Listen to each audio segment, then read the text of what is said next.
Oasis ou mirage. Sous cette chaleur étouffante, la différence est à peine perceptible. Dans ce no man's land, ou plutôt ce désert habité du sud-ouest algérien, ces hommes s'acharnent à puiser de l'eau, source de vie.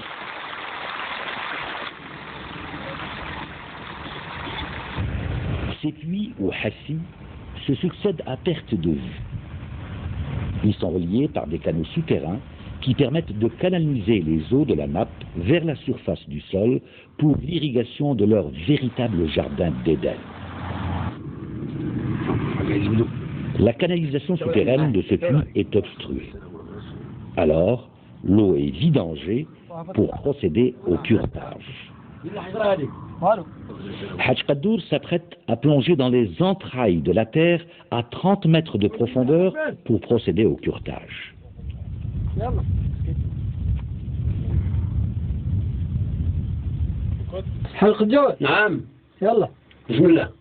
Muni de sa seule volonté et de ses mains, Hadj Qadour commence le nettoyage du drain empli de sable.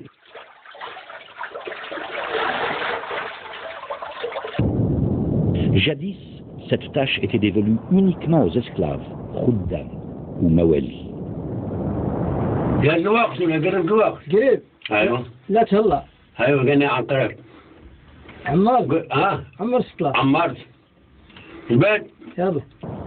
Aussitôt le seau rempli, les amis de Hadj Qadour s'empressent de le remonter à la surface. La région du Touat compte 1400 fogaras, dont le 1/3 est à abandon. Il faut que la maintenance de ces canalisations est un travail pénible. Il est encore pratiqué de nos jours, comme cela se faisait depuis des temps immémoriaux.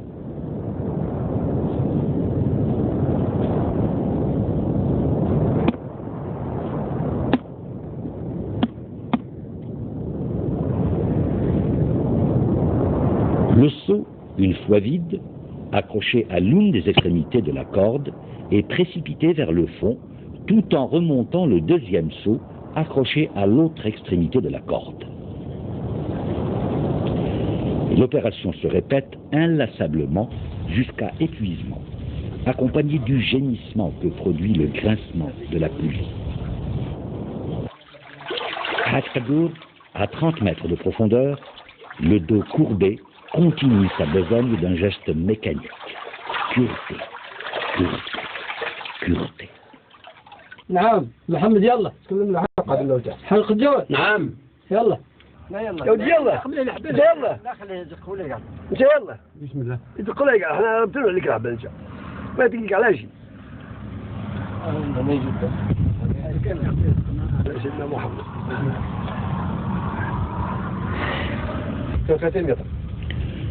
Au bout de 4 heures de corvée sans relâche, Hadj Qadour remonte à la surface et il retrouve enfin la lumière et peut respirer un peu d'air frais.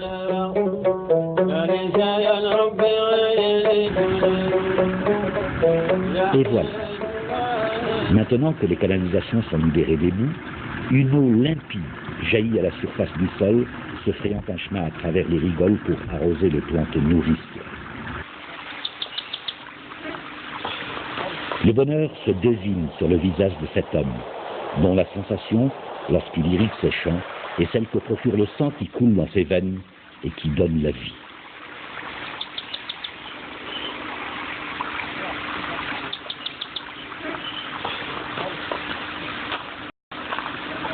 Et le voilà s'assurant que l'eau jaillissante et bienfaitrice s'en va étancher la soif des plantes nourricières qui poussent à l'ombre des palmiers qui sont la marque du désert apprivoisé.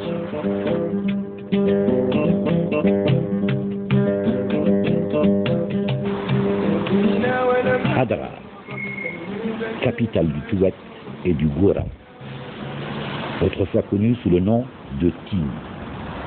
Sur la grande place qui marque le plusieurs portes originales dans un style soudanais. Cette ville du Touat, ville du sud-ouest algérien, est réputée pour ses fogaras où dort en son sein des dizaines de hassis.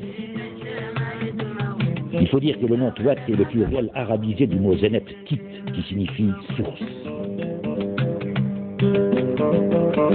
Jadis, Adrar était l'une des plus grandes haltes sur la route des caravanes voguant dans le désert vers le Mali et le fleuve Niger que l'on atteint à Gao. Aujourd'hui, son site, comme autrefois, est un véritable carrefour des richesses humaines où se mélangent hommes et couleurs chatoyantes, enveloppées d'odeurs exotiques des épices comme le safran, le cumin et le gingembre.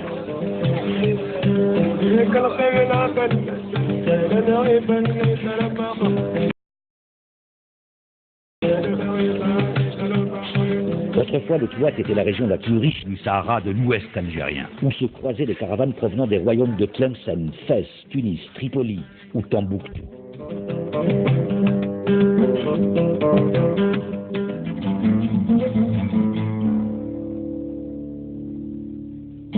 Fougara, ou Ifli en zénith, est un système de canalisation souterraine qui capte l'eau de la nappe pour la canaliser vers les jardins. Au Touat, les Fougara sont orientés dans le sens est-ouest. Pour les besoins en eau des Ksuriens, la Fougara traverse d'abord l'Oksar pour aller ensuite irriguer les jardins. Des galeries en pente douce, entre 1 à 2 mm de dénivellation par mètre de canalisation, acheminent l'eau jusqu'à un qasri. Le qasri est une sorte de peigne répartiteur qui se charge de séparer les parts de l'eau pour chacun des jardins.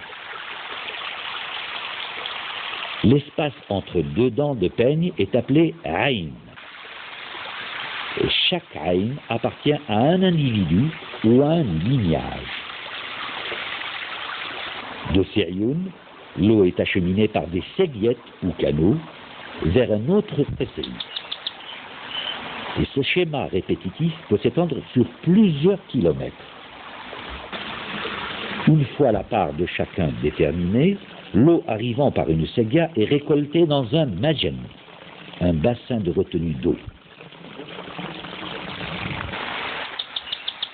L'eau du majen est quotidiennement utilisée pour l'irrigation afin d'éviter le phénomène d'évaporation. Les maîtres de l'eau, les répartiteurs ou kiyal el-ma, sont des figures importantes du monde ksirien. Hadj Issa est une autorité dans la distribution de l'eau. Aujourd'hui, il s'apprête à réévaluer le débit. Ce genre d'action est renouvelé à chaque fois que l'eau change de propriétaire. Car, se trouvant parfois en difficulté, l'oasien met en vente des parts de son eau. Ainsi, le système des Fougara est une sorte de bourse de l'eau. Suite à une rétrocession de parts, Hadj Issa va procéder à une nouvelle distribution des quotas. Le kérat signifie petit pois. Il dérive du mot grec kération, qui est la graine du caroub avec laquelle jadis était calculé le poids.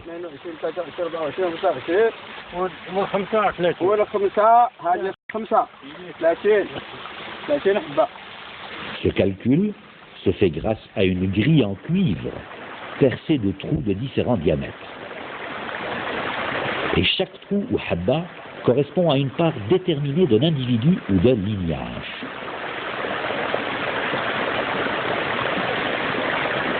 Cette grille, appelée shekfa, est posée au niveau du qasri.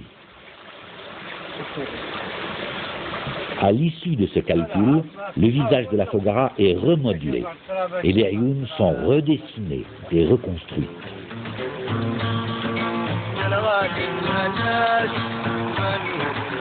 Comment ne pas être surpris à la vue du ruissellement dans la Fougara de cette eau rafraîchissante au milieu de l'immensité du sable du désert qui cache dans ses profondeurs une richesse incroyable. L'établissement humain est bien sûr, comme partout, conditionné par la présence de l'eau. Et la tradition orale relie souvent la création d'une Fougara à l'action d'un saint. Le personnage religieux a dirigé les travaux de creusement de Fougara et amélioré les techniques d'irrigation. Les habitants de la région se rendent régulièrement au mausolée du marabout afin que le saint patron de la ville intercède en leur faveur auprès du Tout-Puissant, pour que l'eau ne vienne jamais à manquer. Car si cela devait arriver, tous seraient dans l'obligation de quitter leur terre.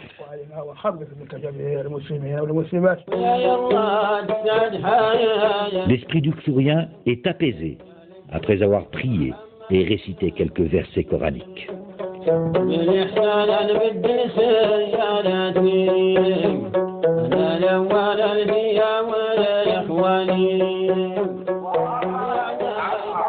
À partir du mois de mai et jusqu'au mois de septembre, c'est la période des Wa'adet dans le Touat. Des milliers de personnes viennent de toutes parts afin d'assister à la Wa'ada. Véritable union du cœur et de l'esprit, les hommes s'assoient côte à côte pour écouter les paroles porteuses de messages d'amour et de paix. Lors de cette cérémonie, le cheikh demande aux fidèles d'organiser pour le lendemain une journée de tuisa, sorte de volontariat collectif consacré au nettoyage et au curetage des fogaras. Après les invocations, vient le moment du repas. C'est le moyen de restaurer le corps social et de renforcer les liens collectifs. Manger, c'est tenir à la vie. Manger dans le même plat, c'est essayer de capter la force sacrée bienfaitrice, la baraka, qui émane de l'autre.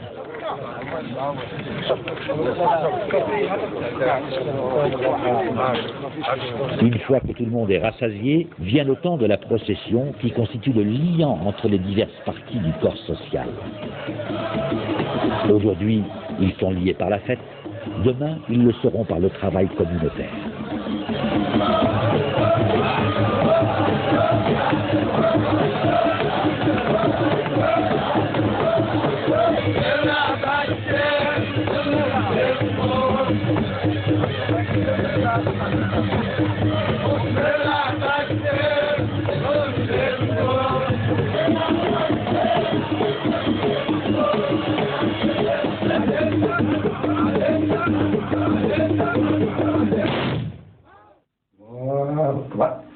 Au son du muezzin, Tamentit se détache peu à peu de la nuit qui l'enveloppe et sort doucement de sa torpeur.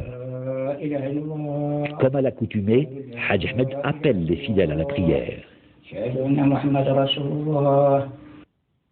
Une journée particulière s'annonce. Les Tamentiti vont s'adonner à une noble tâche, le nettoyage de la Fogara. السلام عليكم. السلام ورحمة الله وبركاته. على العرضي. الجو هنية. لاباس. لاباس الحمد لله. الجامع مليح. جامعكم لاباس الحمد لله. أهلا أنت بكوش أنت ما معك هضرة. ها؟ حاج عابد. أهلا. خلاص. الحمد لله. بارك الله.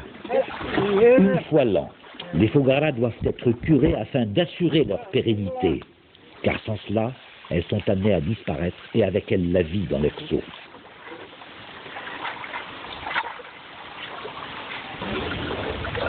On le voit, la maintenance de ces canaux est un travail fastidieux, répété inlassablement. Il consiste à enlever les boues qui s'entassent au fond de ces puits. Et heureusement, la relève est assurée. Ces jeunes, sur les traces de leurs aïeux, répètent les mêmes gestes rituels comme pour se débarrasser du mauvais sort.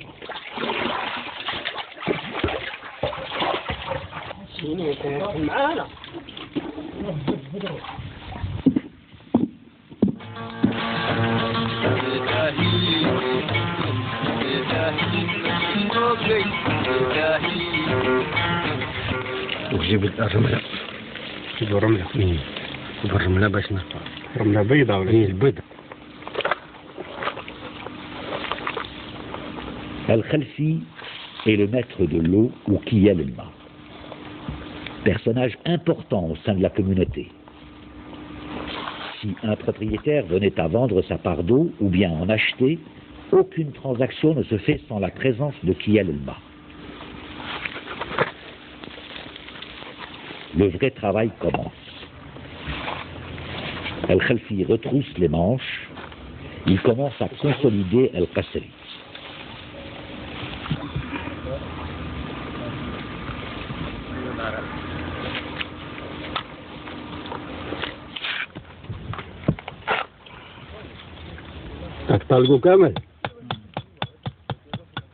Haj Ahmed, apprenti qui est du moment, vient en aide à Al-Khalfi.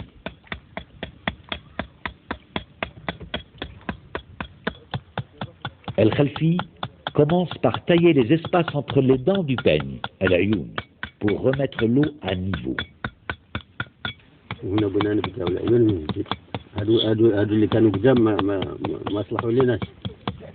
Al-Ayn est creusé dans une pierre en grès appelée Tafza.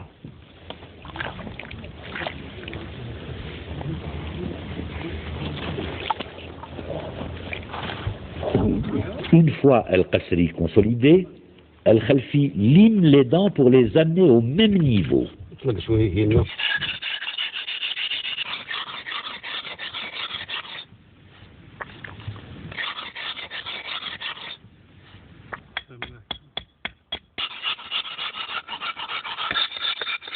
يكون العيون على سطح الماء مستوى واحد. طلق له باش يقدوه بالتسمية.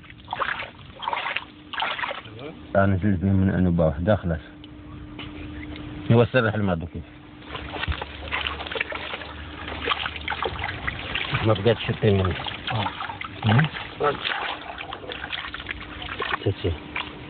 Al-Khalfi place Shekfa dans le Qasri. C'est avec cette plaque en cuivre percée de trous que le débit va être calculé.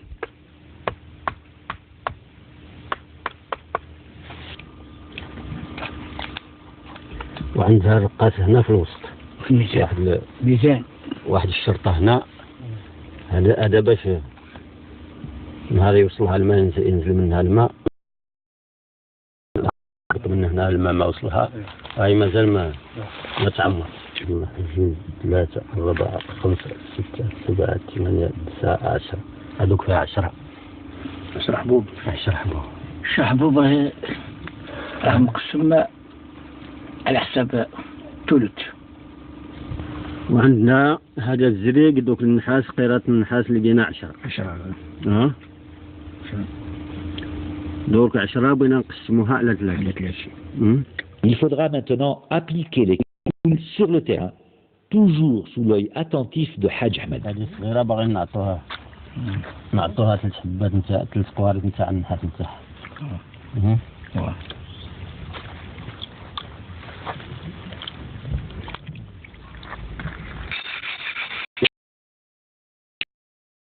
Al-Khalfi ajuste le débit.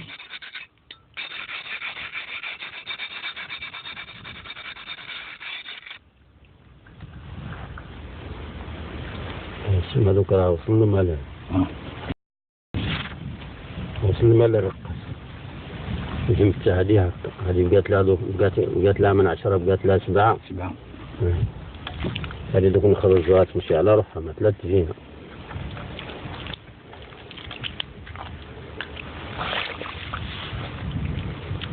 ما تلاقيش لنا نمشي عليها.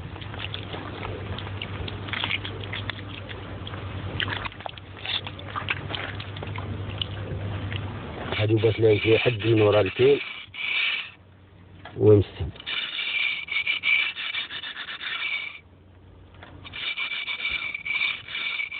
Al-Khalfi appose sa signature, son sceau, en grattant dans la tasba.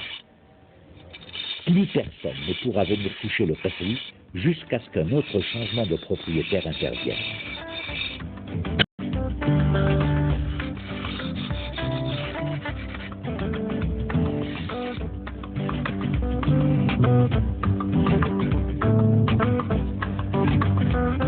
Une fois le partage de l'eau effectué, tout doit être retranscrit dans un registre d'eau appelé Zmam.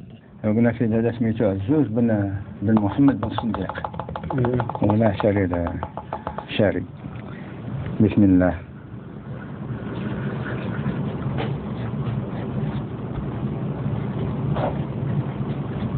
في عزوز في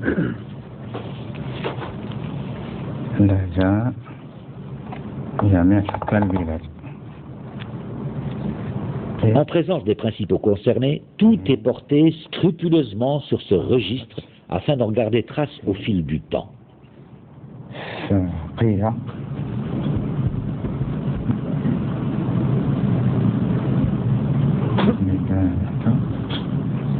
Le zman est si important que sa gestion demeure l'apanage des agents de culte. C'est le fiqh, ou à défaut le maître coranique Tal, qui en assure la tenue.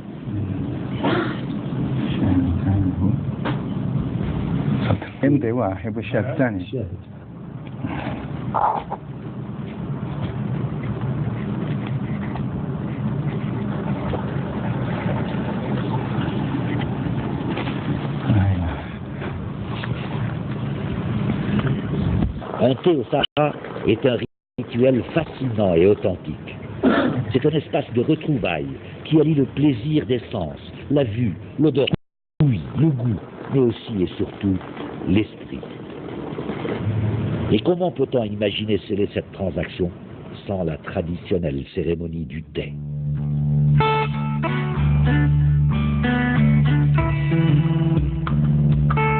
Sans les Fogaras, les Qsours et la vie de ses habitants n'auraient jamais fleuri au milieu de l'hostilité climatique du désert. La partie habitat du Qsar se situe toujours au début de la trajectoire des Fogaras, permettant ainsi à l'eau de servir les besoins domestiques avant d'atteindre la zone de culture.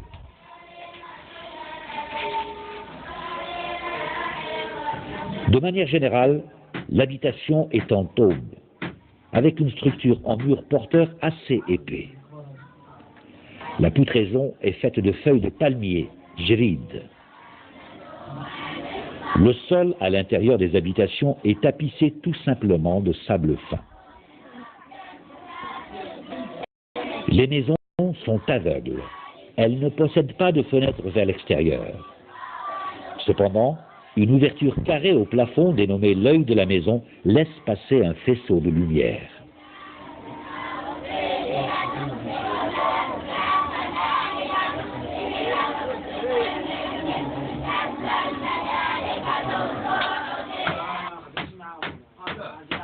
Cette chambre fait office de cuisine.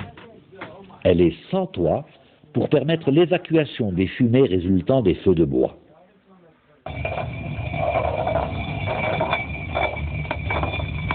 Comme jadis, l'Al-Afdela se sert de moyens rudimentaires pour moudre le blé.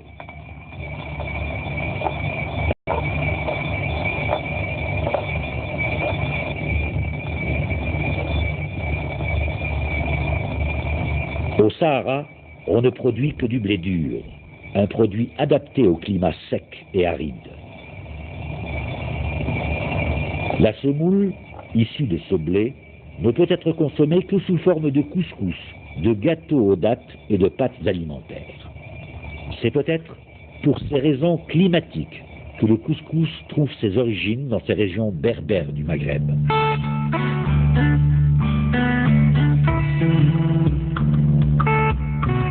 La mémoire orale fait à chaque fois coïncider la fondation d'un Qsar avec celle de sa première mosquée, Al-Masjid al-Atiq. Généralement, toutes les légendes font remonter l'installation des hommes à un saint homme, lui-même maître d'œuvre de ce masjid.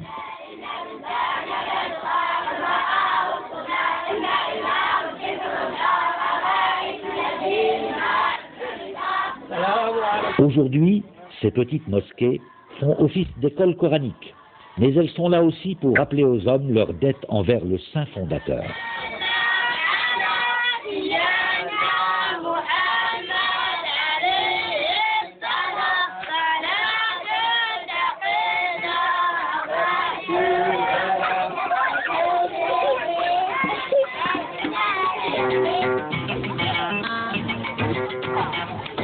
Nous sommes à la Fogara Hani. Et comme chaque matin, la Fogara se transforme en un véritable espace féminin. Des jeunes filles, devenues à l'occasion blanchisseuses, partagent leurs secrets, leurs joies et peut-être leurs espoirs de rencontrer le prince charmant. La séguia, en plus de son rôle d'acheminer l'eau dans les jardins et d'accomplir les tâches quotidiennes, permet aussi de resserrer les liens de toute la petite communauté masculine et féminine.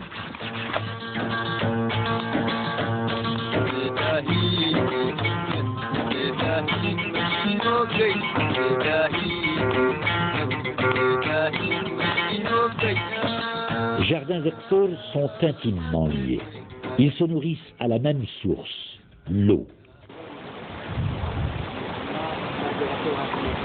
De cet élément naturel jaillit la vie.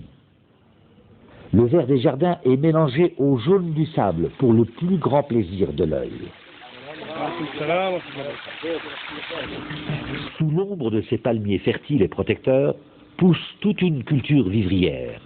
Céréales, tomates, betteraves, poivrons, aubergines, pastèques et salades tapissent et colorent la surface de ces jardins.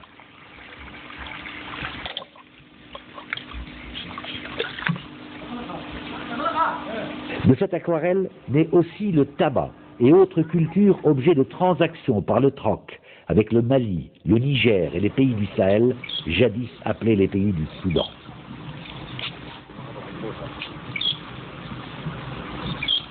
Les fruits de ce jardin d'Éden, appelé Djenna, aux saveurs et parfums voluptueux, traversent des distances incommensurables et se répandent dans l'immensité du désert au-delà de l'horizon et apportent aux hommes un petit goût de paradis. Mais Dame Nature est parfois impitoyable, car quand l'eau vient à manquer, et même si la vie tente de résister avec l'énergie du désespoir, le désert gagne peu à peu sur Sav, laissant libre cours au sinistre rugissement du vent qui balaie les espoirs des habitants de Sursav devenus fantômes. Tamsert vit de ses souvenirs. Il ne reste que les murs des maisons, les ruelles désertes du Ksar, pour témoigner d'une ville jadis sans doute florissante. Tamsert, une des villes les plus prospères du Touat, n'est plus aujourd'hui que l'ombre d'elle-même.